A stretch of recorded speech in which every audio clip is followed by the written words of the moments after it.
اور سب سے پہلے حضرت عبداللہ ابن مکتوم رضی اللہ تعالی عنہ اور اسی طرح حضرت بلال رضی اللہ تعالی عنہ جو کہ مؤذن رسول کہلائے جاتے تھے، ان کے اذان کرنے کی شوق سے مجھے بھی اذان کا شوق ہوا۔ اللہ اکبر اللہ اکبر اللہ اکبر اللہ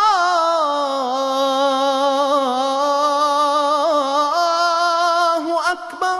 جی میرا نام عبد السمیع ہے۔ میں نے الحمدللہ علم کی فراغت حاصل کی ہے کراچی سے، جامعہ بنور ٹاؤن سے، اور میرا ابتدائی مدرسہ یہی مدرسہ جس میں میں امام بھی رہا ہوں، مؤذن بھی ہوں آج کل، اور اسی میں مدرس ہوں، پڑھاتا بھی ہوں۔ یہ مدرسہ جامعہ عربیہ مرکزیہ تجوید القرآن کے نام سے ہے۔ یہ کوئٹہ شہر کا ایک قدیم دینی ادارہ ہے جو کہ 1960 سے دینی خدمات انجام دے رہا ہے۔ یہ مجھے شوق تھا بچپن سے ہی کہ میں کسی مسجد میں، کسی بڑے مسجد میں ہو، چھوٹے مسجد میں، اعلاء کلمت اللہ جو کہ اذان کے ذریعے کیا جاتا ہے، اور شہادت جو کہ اللہ تعالیٰ کو ایک ماننا اور رسول کریم صلی اللہ علیہ وسلم کو رسول ماننا، اور لوگوں کو کامیابی کی طرف، نماز کی طرف بلانا، اس کے لیے میرا پہلے سے ہی جذبہ و جنون تھا۔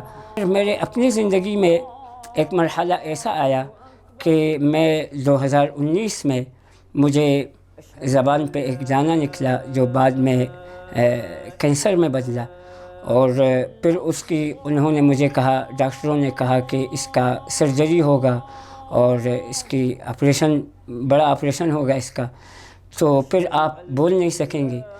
تو مجھے سب سے زیادہ جو پریشانی رہی وہ اسی کی ہی رہی کہ میں اذان پھر کیسے کروں گا، اور میں کس طرح لوگوں کو قرآن کریم سکھاؤں گا۔ تو مجھے اس کا بہت سخت دکھ ہوا۔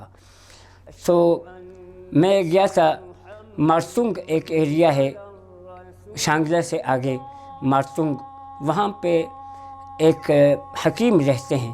میں وہاں گیا اپنے اس مرض کے علاج کے لیے۔ تو وہاں پہ اس کے پہاڑوں پہ ایک مسجد بنی ہوئی تھی، اوپر پہاڑ پہ۔ تو لوگوں نے مجھے کہا کہ آپ اب اس کے بعد، اس علاج کے بعد آپ اذان نہیں دے سکیں گے۔ تو وہاں پہ میں نے مغرب کی اذان اس پہاڑوں میں، سنگلاخ پہاڑوں میں نے وہ اذان دی، اور وہ مجھے آج تک یاد ہے کہ وہ میں نے کس درد سے وہ اذان دی۔ پھر آپریشن جب میرا ہوا کراچی میں، اس کے بعد میں بول نہیں سکتا تھا، 6 مہینے تک صحیح طریقے سے میں بول نہیں سکتا تھا۔ تو مجھے سب سے بڑا دکھ جو تھا وہ یہی تھا کہ میں کس طرح سے اذان دوں۔ لیکن الحمدللہ اب میں اپنے علاج کے بعد، اب دوبارہ 2 سال ہو گئے، میں دوبارہ اپنے اذانیں کر رہا ہوں۔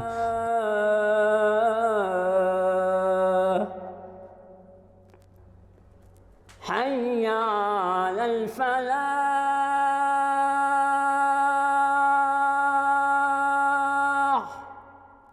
حرمین کے مؤذنین ہیں، ان کی بھی اکثر میں اذانیں سنتا تھا، اور مجھے شوق تھا اسی انداز میں اذان کرنے کا۔